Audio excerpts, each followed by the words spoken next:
where we break down the art and science of storytelling. My name is Rain Bennett. I am your host, and I'm a filmmaker and an author on a quest to understand how we can tell better stories so that we can do better work and make the world a better place.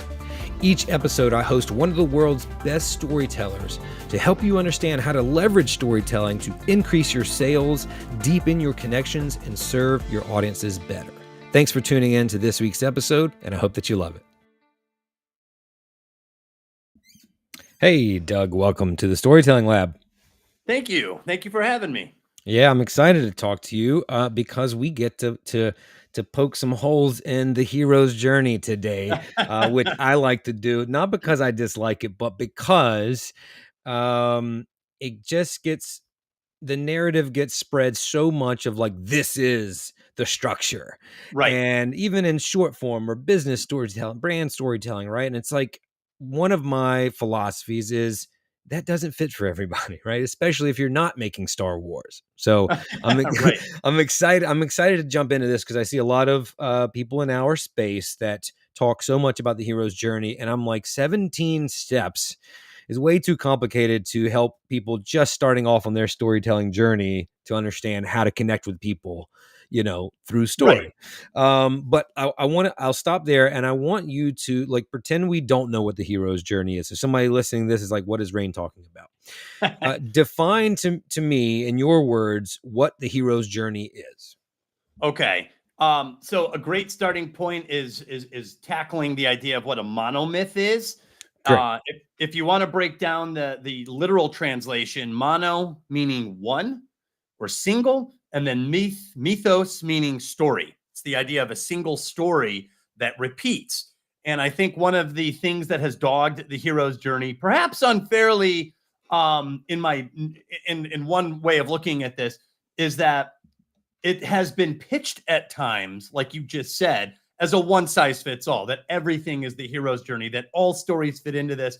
And anyone who has ever studied the hero's journey will tell you, and I'll tell you, everything does not fall into the hero's journey pattern. I have had stories where I have pulled a muscle trying to fit it in to that narrative model. So the general concept is that there is something that has a pattern in stories. Patterns in stories, something as simple as the wise mentor, the appearance of the wise mentor character. In one story, it manifests itself as Gandalf.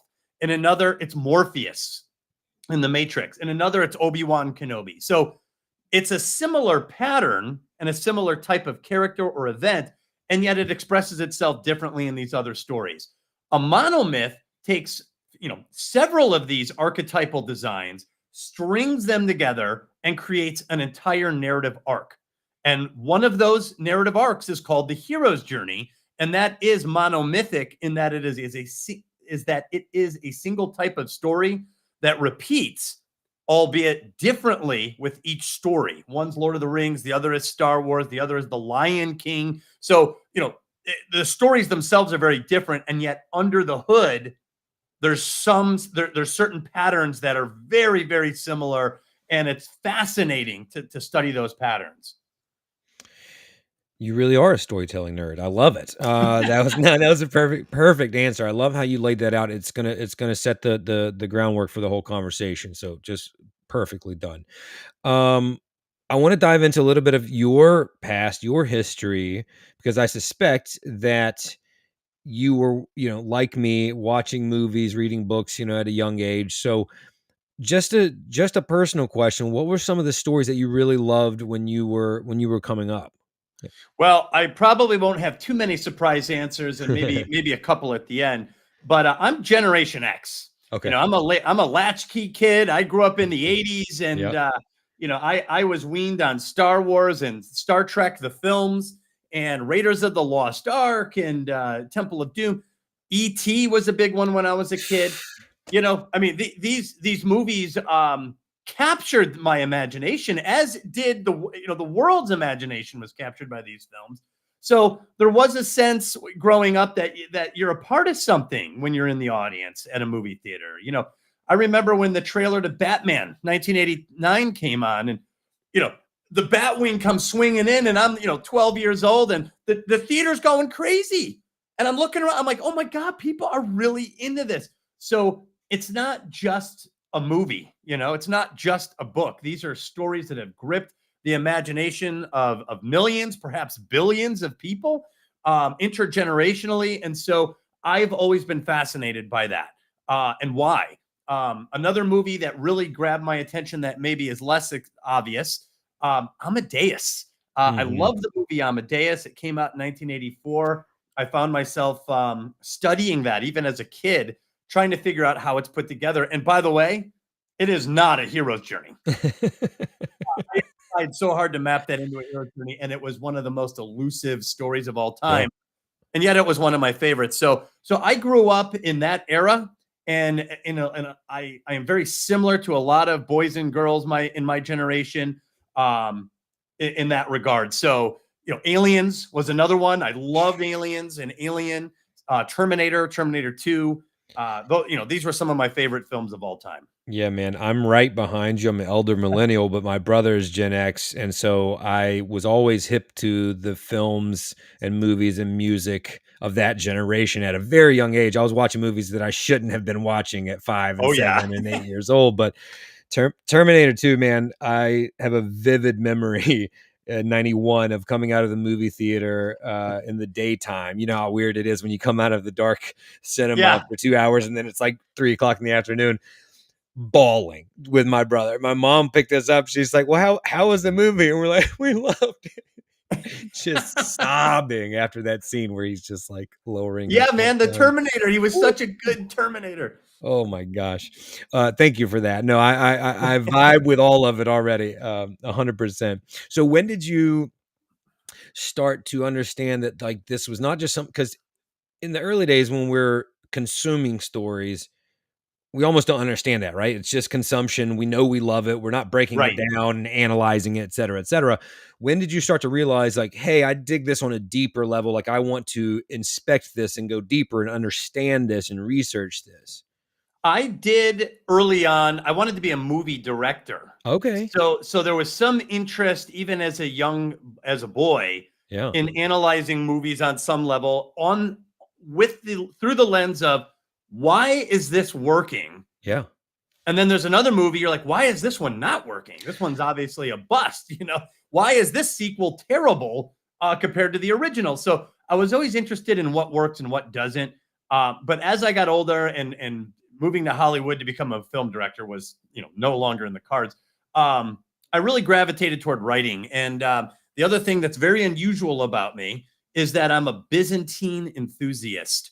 I'm a history buff, and I really have zeroed in and found a love of the Byzantine Empire. And this is such an eclectic period of time. And back in the 90s, there were hardly any books out about it. So Mhm. I always wanted to write a book that took place in the Byzantine Empire and kind of bring this bizarro Roman Empire to life that doesn't seem to exist in pop culture. If I asked you to name a movie that really features or a TV show or a book that really strongly features the Byzantine Empire, you'd be hard pressed because it's so blacked out of pop culture. So I was like, I'm gonna write one of these. So when I began to write books, I was writing about the Byzantine Empire. And sometime in the late 90s, I discovered the hero's journey. Mhm. And this was like, finding fire. If you're Prometheus, you're like, oh my God, a monomyth. This repeats in some of my, not just any story, but some of my favorite stories. So I began to study the hero's journey almost obsessively. I would sit down and watch movies and take notes and hit pause and take notes and unpause and take notes. So it was pretty serious stuff. I should show you all the Excel sheets and even handwritten notes I've had over the decades for the hero's journey. So um, at some point, I decided I was going to use the hero's journey and Mhm. all of these studies to help me write my Byzantine story, which happens to have a female lead, Byzantine Empress Theodora. So that is where we take the love of my Gen X childhood and bring it up to this unusual circumstance of trying to write a historical fiction novel with a female lead, betting the farm that the hero's journey was going to structure my story for me. And how did that turn out? Not well. Not well at all. It's funny. I have actually, I have been. Some people have even criticized me for even conceiving this notion that the hero's journey would work for a female lead, and I'd like to push back on that a little bit. The hero's journey can and does work for female leads, just like it can and does work for male leads. However, as you and I both reiterated early, it's not a one size fits all. And so this story was a story that did not work for the hero's journey. I was about a third of the way in, and I felt like the story was coming along great, and it started to not conform to the hero's journey at all. And this actually was quite devastating to me. When you have spent 20 years researching this, and you're finally trying, you're in the red zone. Yeah. You're trying to get the ball in the end zone, and the playbook doesn't work. That's a kind of a crisis of confidence as a writer. So, and identity, I imagine, right? You're like, I thought this was the way I could do it. Maybe I can't do it. right. Well, exactly, because the book was half written. So Right. I began to get a little nervous because the alternatives were, do I start to change her historical or biographical details in order to write a story that fits the hero's journey? But to me, that betrays the whole point of historical fiction on some level. Or should I look at another way to organize the story? So I wasn't trying to figure out how to write a female character. Some people think the book that I wrote, The Heroine's Labyrinth, is a book on how to write women. I am not the guy to write that book, I assure you. So this isn't a book on how to write women. This was a book on how to structure your story in a way that's not the hero's journey. So what I did was I read a few books that presented themselves as alternatives to the hero's journey. The Heroine's Journey by Maureen Murdoch is pretty well known. A recent book is The Heroine's Journey by Gail Carringer. There's The Heroine with 1,001 Faces by Maria Tartar. The Women Who Run with Wolves by Clarissa Pinkola Estes. I read several of these books, and they're all compelling, but most of them really center on womanhood, like a treatise on womanhood, feminine spirituality, feminine existentialism, and not all of them stayed really focused on writing, and none of them, in my opinion, were easily adapted to my writing. As a writer, I was like, okay, how do I translate this to be useful as a writer? So that's when I got the idea to just take my own notes. I was going to do my own research. I was going to watch films with feminine or female protagonists. I was going to reread the classics, like Gone with the Wind, Pride and Prejudice, Memoirs of a Geisha, Anna Karenina. I was going to read these, watch the movies. I have comic books that I have read in the past, and there are TV shows with female leads. And this turned into a complete labor of love. And the good news was that my 20 years of studying the hero's journey gave me a framework and an approach with how to watch these movies and take notes. And I was able to pull out patterns that nobody else had really mentioned, but didn't seem that hard to understand. They seemed very like they were easy to grasp, easy to comprehend, and they were I didn't read them in any other book yet. When did you come to that term, the heroine's labyrinth? Kind of late, because early on in this study, I actually was writing an article called The Incomplete Heroine. And the whole point was these heroines are skipping too many steps in the hero's journey. And I was angry. The writers are skipping these steps and they shouldn't do that. And I had this article was like 75% written. And man, I thought I had this like great point, right? And I was listening to something called The Great Courses on audible.com. They have these like college courses you can listen to. They're great. And one was called The Art of Storytelling from Parents to Professionals by Hannah B. Harvey. And she was getting into fairy tales and the hero's journey. And her particularly the one on fairy tales, she starts talking about Little Red Riding Hood and how this is a story about a fable about budding womanhood, and how it's about a girl's transition from girlhood to womanhood, her confrontation with the masculine wolf in disguise. Even the color red on the cape, Little Red Riding Hood, was symbolic of this transition. And also, this wolf is disguised inside grandmother's house, a place that's supposed to be safe and familiar to the heroine. And while she was going, and she goes on to all these historical layers of the different versions of Little Red Riding Hood and how this ties to budding womanhood. And all I could think was, holy cow, this has absolutely nothing to do with the hero's journey. And yet, it's absolutely archetypal. This is totally archetypal. The next movie I saw randomly on accident was Silence of the Lambs. And I'm like, oh my God, Hannibal Lecter's the big bad wolf. He eats people. Buffalo Bill is a wolf in sheep's clothing. He's wearing the skin. And Clarice is like Little Red Riding Hood. And I was like, it like hit me in the head that there might be something completely independent of the hero's journey that has nothing. It's not a variation of the hero's journey. It's not an incomplete hero's journey, that it's something completely standalone and that repeats monomythically like the hero's journey. It has a repetitive, recurrent set of stories. And the more I looked for it, the more I found it. And then the notes became this book, The Heroine's Labyrinth. All right. I'm so excited to dive into this. And I mean, such a great example with Silence of the Lambs. My God. So I'm not sure which one I want to ask first, but I think that you described the shape. Okay, so the hero's journey, and listen, it's generally some sort of arc with storytelling, right? Makes sense. The Right. hero's journey is this perfect circle, right? But I was watching a video or reading one of your pieces that was talking about the shape of this labyrinth is more like a spiral, which is a shape that we see in nature so much. Is that fair to say? Do you view this as a spiral shape? 100%. Okay, please explain that to me. Okay, so first off, something you said, I think it's important to point out that I think is it's good for storytellers to consider. Yes. You said that all stories have arcs, and I believe that is correct. Okay. Thank God. Right.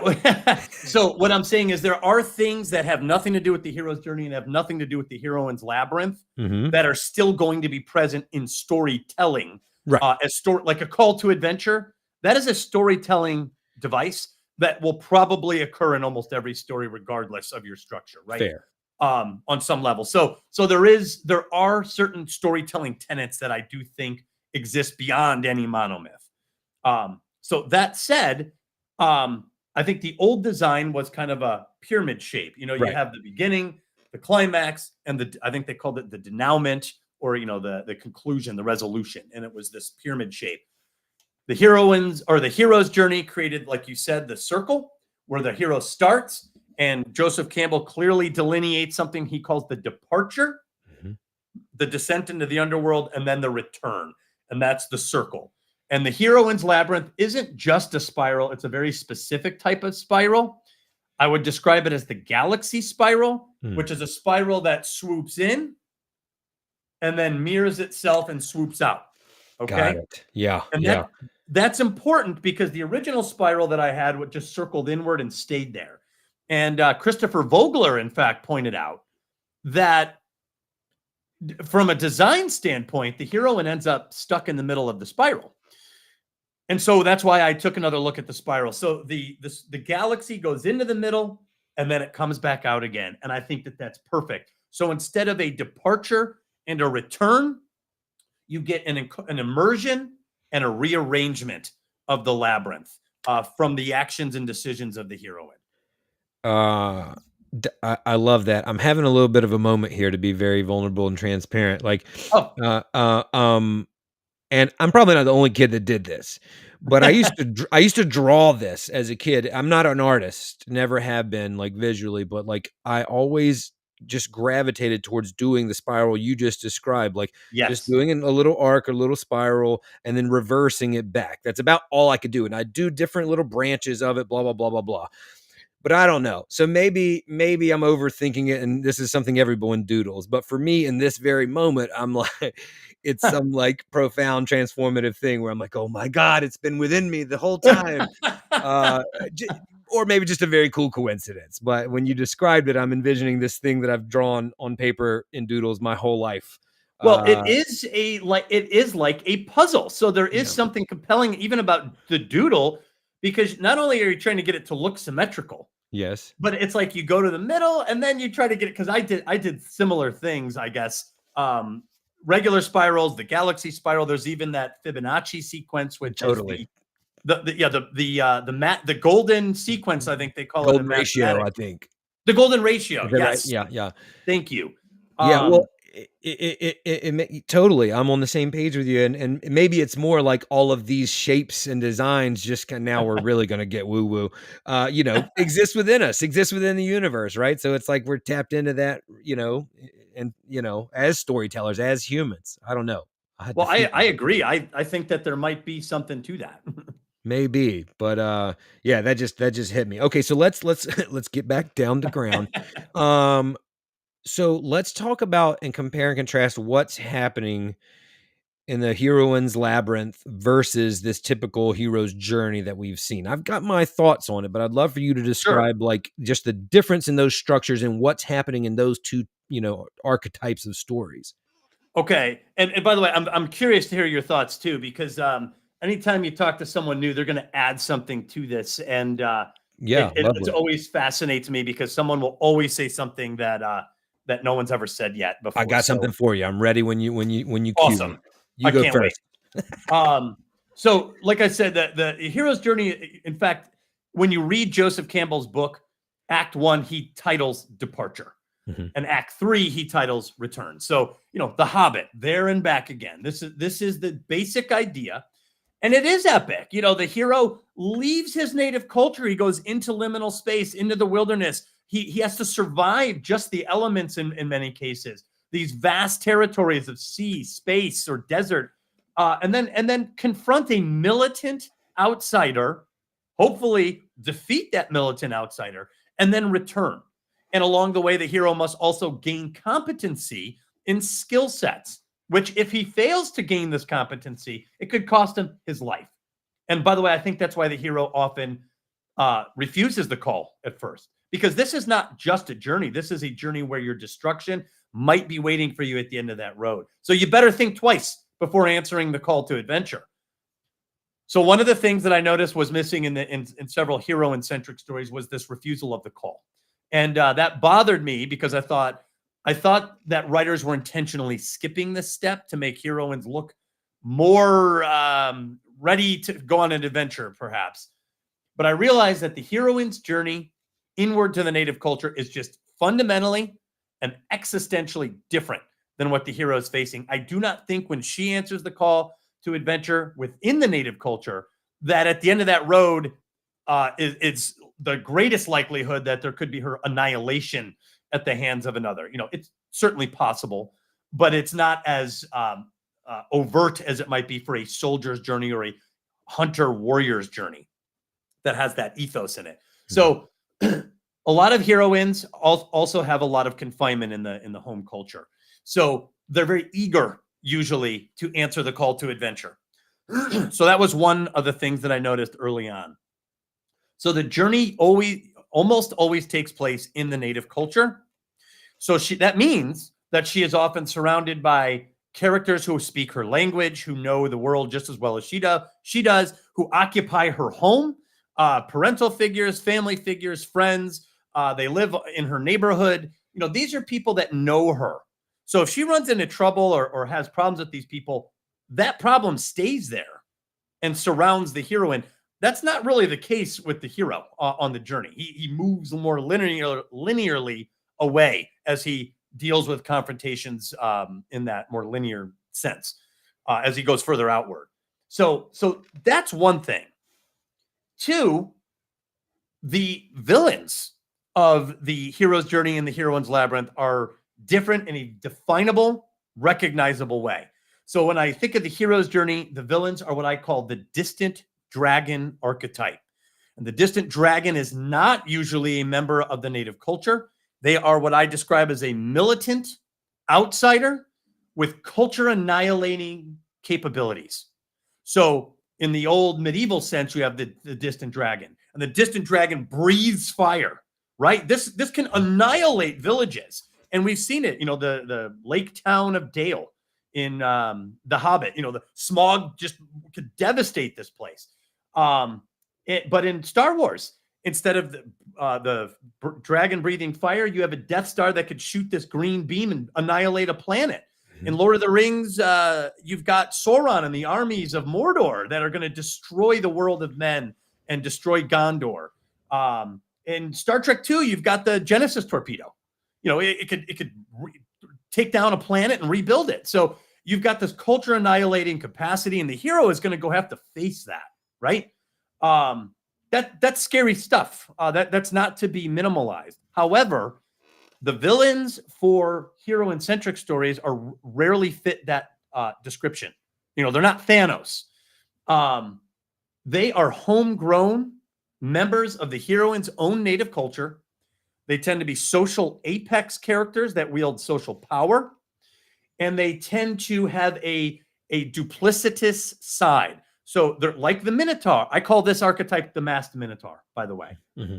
And like the Minotaur, they are half man, half beast. So they're a fusion of these two things. And the beast side is the tyrannical, oppressive, the tyrant. And then the human side is the disguise of the masked Minotaur. So you could think of someone like Cal Hotley in Titanic, dashing, wears the tuxedo, wields social power, extremely wealthy.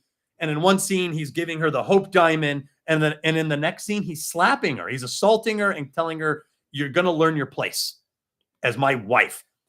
That's a duplicitous villain. He's outwardly facing benevolent. Inwardly, he's a savage. And these tend to be the type of villains that heroines confront. So therefore, meeting this villain in single combat is rarely going to solve this problem, because if you just attack the villain when the mask is up, the native culture is going to see you as the problem. You're attacking this great individual, right? Cal Hotley's a great guy. Who are you to attack him? Or the leader of the culture. It's President Snow in the Hunger Games. He's been elected. So these are important. So the heroine's job is to unmask this individual in order to expose them and have the native culture then turn against this individual for them to be taken down. That is typically the case. Again, structurally, and I think in terms of conflict and fundamentals, these are just two totally different villains. And psychologically, they do two different types of trauma to the hero on the journey. When he comes back, he's not the same guy. Right. Frodo couldn't even reintegrate into society. Conan at the end, he's just, they're often isolated by the time they come back. Mm-hmm. But the heroines, this is traumatic as well, to be in your native culture up against a villain like this who no one else can see and continues to oppress the society. And then you have to go up and confront this individual. So two very different villains, the distant dragon and the masked Minotaur. Just so the audience can have something a little more tangible, what are some other classic examples of this? And we can use movies, since we've been using that primarily, of the heroine's Labyrinth. With Hero's Journey, obviously we have the Star Wars, Lion Kings, all the ones you've already referenced. But for the heroine's Labyrinth, what are some so that people can easily understand, like, oh, I see it? So Tangled, there is an oppressive character right inside the home. Once again, it is someone she knows, someone she trusts. It's Mother Gothel. And Mother Gothel is using, and I didn't even get into one of the archetypes called the Sacred Fire, but there's another dynamic at play with the masked Minotaur. Why the masked Minotaur seeks out the heroine. But the masked Minotaur occupies the home space, and Mother Gothel must be unmasked as the villain before she could be destroyed. And she says it, and I actually, when I watch it, I love it now. She knows she's been unmasked. She's like, okay, so now I'm the bad guy. She gets it. She's unmasked. Now we're not going to play nice anymore. And Morton's Joe in Furiosa or Mad Max Fury Road. Mhm. He's the leader of the culture. Yeah. He has the water supply. All the war boys they follow him. They follow his lead. And when the heroine breaks away, they're all pursuing her. By the end of that, he is unmasked. The war boys, the entire society is reorganized. This is the rearrangement. The Mhm. spell is broken, and the everyone now sees that this was a terrible world. That Immortan Joe is a bad guy, and this turns around. Another one with a male lead is Coco. Ernesto Oh. de la Cruz is the masked minotaur of that world. He seems to be a benevolent, beloved, outward, social apex character, but he must be unmasked in order for the underworld denizens to kind of turn against him. So, and Coco's a beautiful Heroine's Labyrinth, by the way, even though it has a male lead. It's perfect. It Yeah. hits almost every single beat. So, but those are a couple other examples of where you have this oppressive, socially acceptable character who's actually a secret tyrant. So what I was noticing, I alluded to earlier. Are you familiar with Stephen Pressfield Yes, and the his War of work? Art. Yes, and a Yes. lot of his novels are historical fiction. So I figured Yep. you might dig his stuff. He's been on the show, and I love Hmm. this thing that he says. Basically, I'm paraphrasing, but he's like the hero's journey is effectively the journey back home, right? Is a journey of finding your authentic self, right? You go out here, you find who you are meant to be, right? And you come back home, and then you have to live as that person. So ultimately it's a journey back home, and that means finding your authentic self. At least that's his philosophy. Right. And in my mind, the Heroine's Labyrinth is essentially is the same pursuit, but you're going within, right? You're staying in your local community or local culture. As you said, you're having to fight it from within versus having to go, out Right. to go find it. But it's ultimately this authentic self of you still trying to break free, right? You've been held down by these societal norms or whatever, and you're Right. trying to break out of this labyrinth, but it looks like two sides of the same coin, where we're still trying to find and live as this person within us that we hope to be, that we think we can be. Does that make sense? Do you agree? Does what First off, it makes perfect sense what you're saying. I would just add please.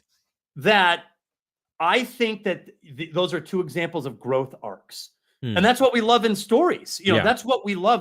When Luke Skywalker comes back in Return of the Jedi, Mhm. I remember being thrilled as a kid.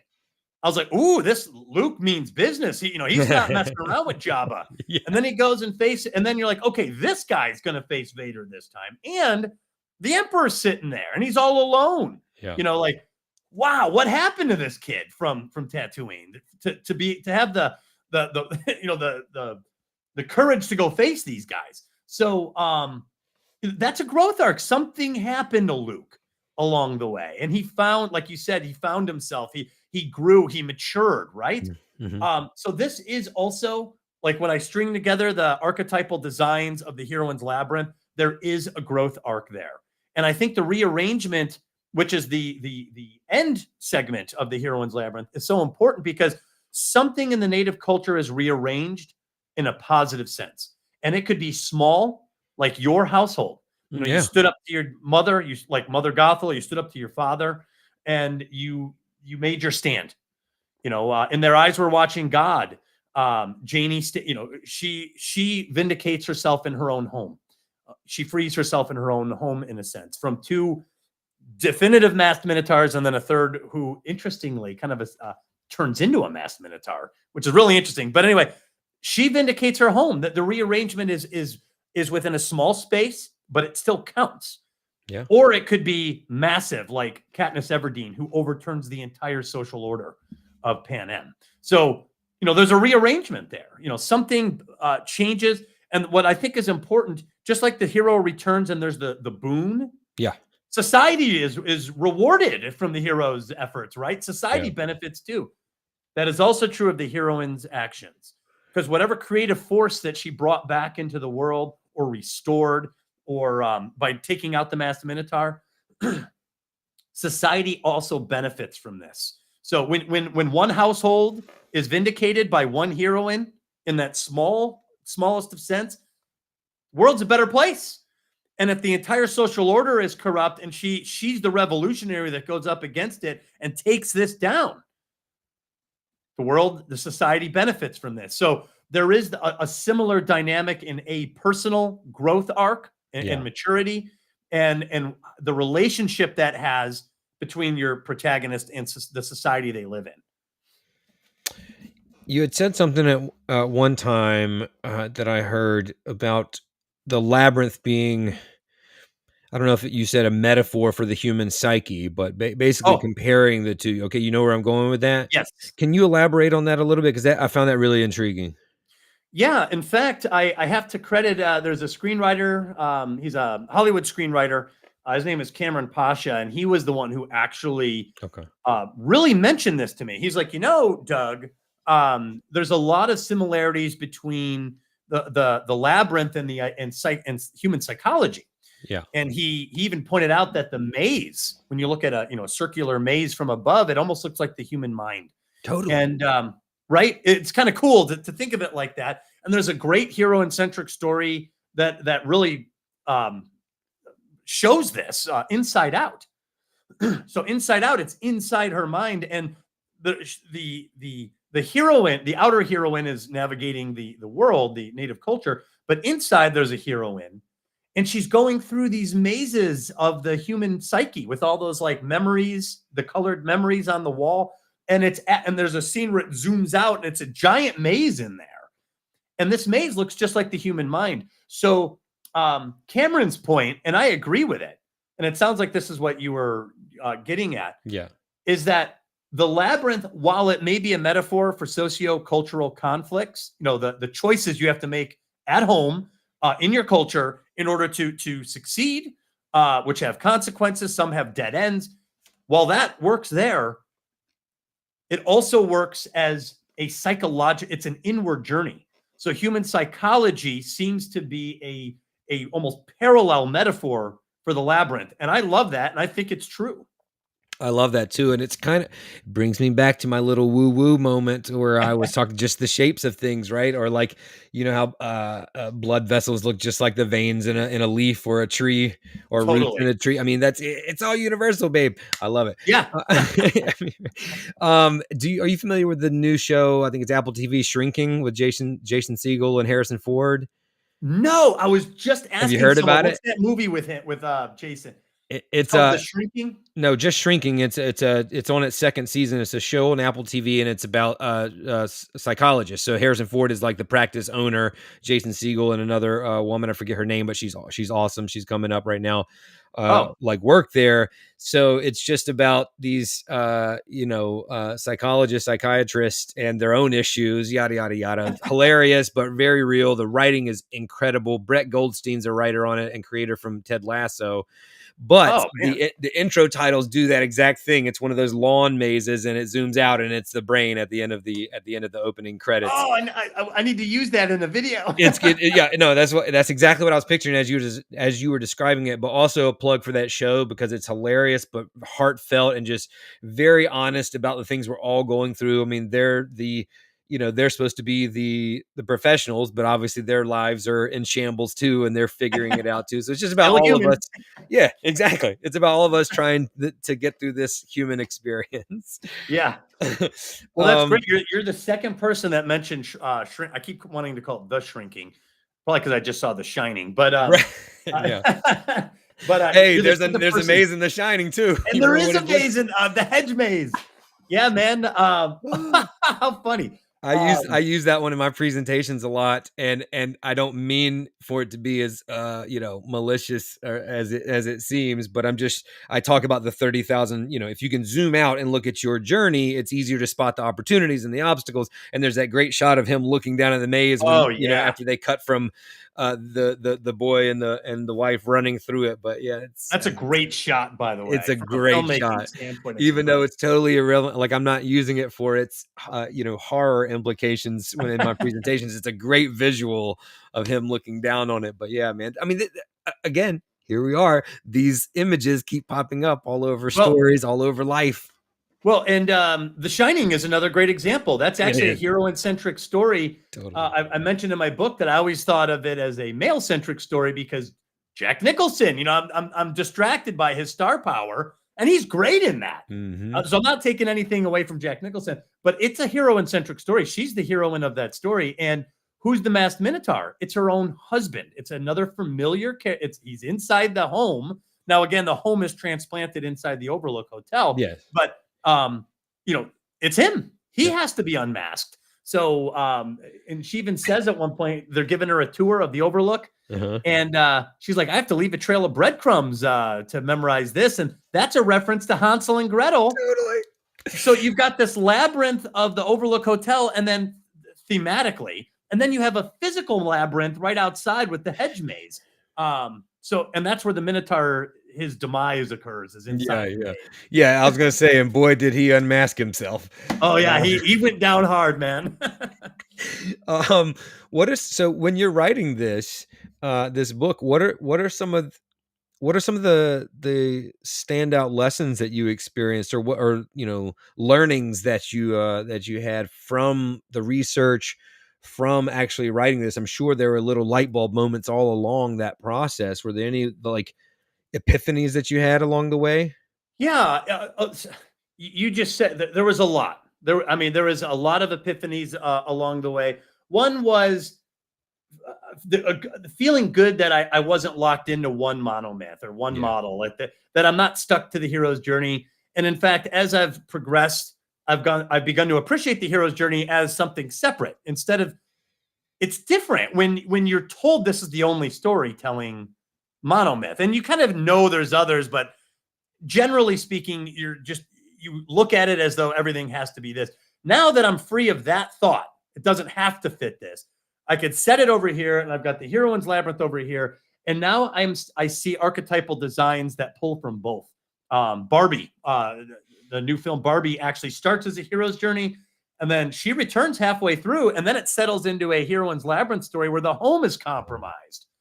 Ken takes over her dream house once again. So it's an interest. It's a perfect hybrid, actually. It's a Yeah. great one to study. Um, she, I don't want to get into too many details because you'd have to know all the archetypes. But anyway, it's a great hybrid. And now I feel kind of free of being shackled to only one. So that's one thing. Two, I really began. Now I've always liked heroines. I guarantee you had never had a problem with Ellen Ripley. I guarantee you never had a problem with Sarah Connor. Dude, we had the best ones, and We had the best, right? Yeah. I mean, there's some, and even Katniss Everdeen. Like, there are some great here. Moana. I'm a huge fan of Moana. Totally. So we have been treated to great heroines for quite a while, and but by breaking down the archetypes, which means to try to study the patterns that seem to exist from the human psyche. The human psyche is producing these patterns. It helped me to really appreciate heroines on another level. The combat, the single combat motif that is so prevalent in the hero's journey. I realized how unnecessary it is in some conflicts. Like Mother Gothel, Flynn just cuts her hair off and she tumbles back and dies. She falls out the window and dies. Jack Torrance, we were just talking about The Shining. Wendy doesn't defeat him in single combat. She escapes him, and he freezes to death when he was outsmarted by his son. So the unmasking, it just made me realize that you don't have to physically defeat people. Sometimes, that fight for truth has its own conflict resolution. And so it just caused me to appreciate that as a model for storytelling. In fact, I was so proud of it that in my own book, my historical fiction book, I had a climax in which she had a knife and she gets physical with this guy, right? Yeah. Took it out. I was like, no knife.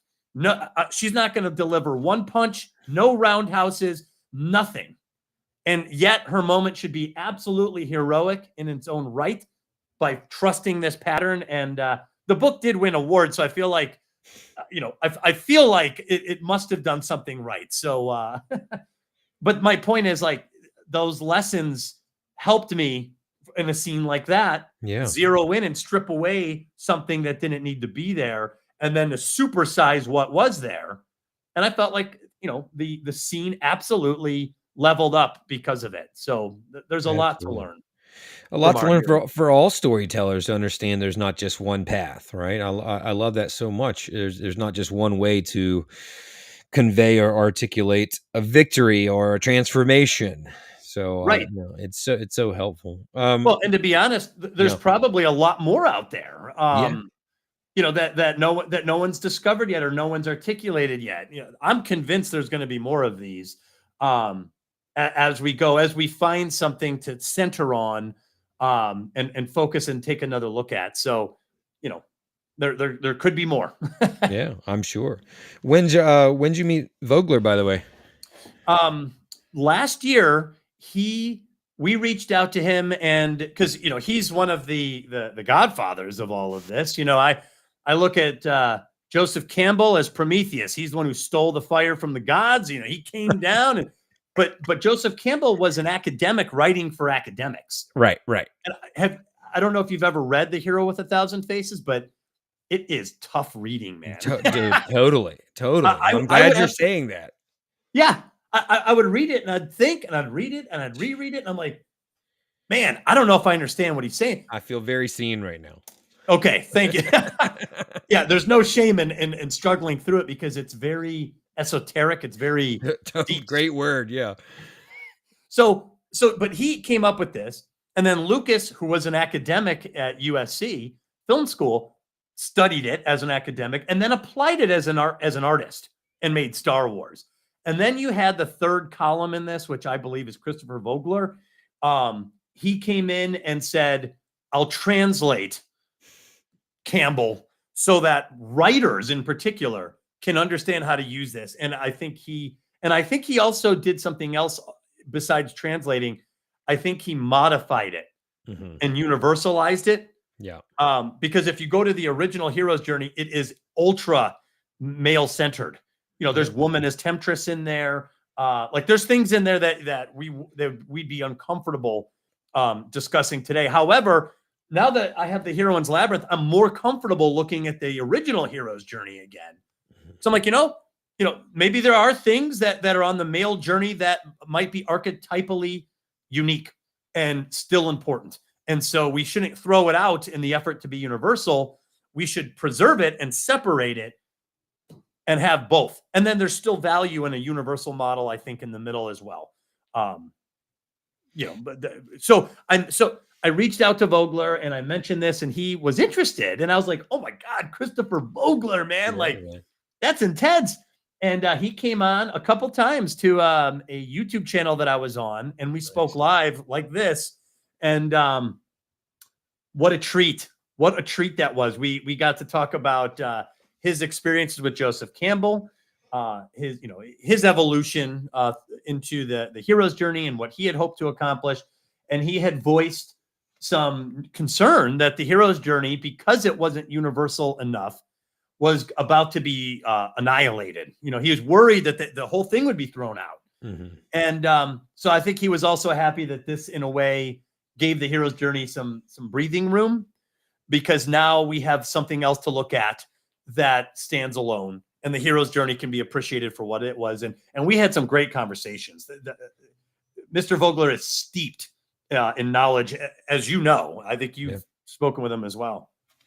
I want to ask you a personal question. I noticed in your bio you had two sons. I've got a daughter and a son. And we established our love of movies, and we're talking about the Heroine's Labyrinth. Do you intentionally like to try to show them different examples of heroes and heroines as a parent? Is it at all? 100%. Okay, lovely. Tell me about that. So yeah, as a parent, I actually enjoy sharing my love of movies. And every kid's different, right? Maybe they're not as into it. I have my oldest son, his name is Jacob, likes movies, likes them. He will sit down, he will watch it. But he's more of an athlete. He has my athletic side. I was into sports too. So like my sports side and Jacob, that we'll watch Monday Night Football together a little bit more than we might watch Star Wars. But my youngest, Lucas, he absolutely loves the movies and the storytelling. And it's such a thrill we'll be watching movies now, even in the movie theater. He'll be like, "Dad, that's the masked Minotaur. I could tell." Oh, And, that's and awesome. yeah, he'll say it, like we were what were we watching the other day? Oh, we were watching Transformers 1. Yeah, yeah. Okay. And the first time we've ever seen the movie. So we're about 10 minutes in, and there's a guy named Sentinel Prime. He's the leader of Cybertron. And Lucas goes, "Dad, that guy's giving me masked Minotaur vibes." And I was like, "You know what? I think you're right, son." And of course he was unmasked in this movie. Oh, sorry if I'm spoiling anything. But boy, I didn't even think of that. But No, anyway, you're it was fine. just interesting that my son is picking up on this I stuff, and love it. he'll say, "Is this the sacred fire or is that the sacred fire?" So he actively tries to plug this in when he's watching movies. I love it. That's amazing. How old is he, by the way? He's 9 years old. He's a little guy, but Dang, that's he impressive. has tried to write. He tried to write the sequel to ET the other day, in which Elliot works for NASA and is going to go rescue ET on a mission and all that. So he might have this bug right here. Oh, I love that, man. And honestly, a sequel to ET, like that could work. I'm surprised they haven't done that yet. Oh, Uh, you've mentioned that a couple of times now. I have to share that was technically the first movie I ever saw because I was born in '82 and I was 2 weeks old. For some reason, my mom brought me to the theater, but I slept through the whole thing. But I was actually in you know in what? in opening week. That is hysterical. That's how I went to see Star. I was 18 months old. Yeah. My dad took me in to see Star Wars, and obviously I have no memory, just like you have no memory of this, but you know it was your first. He said I sat through the first half, and then I got a little fussy.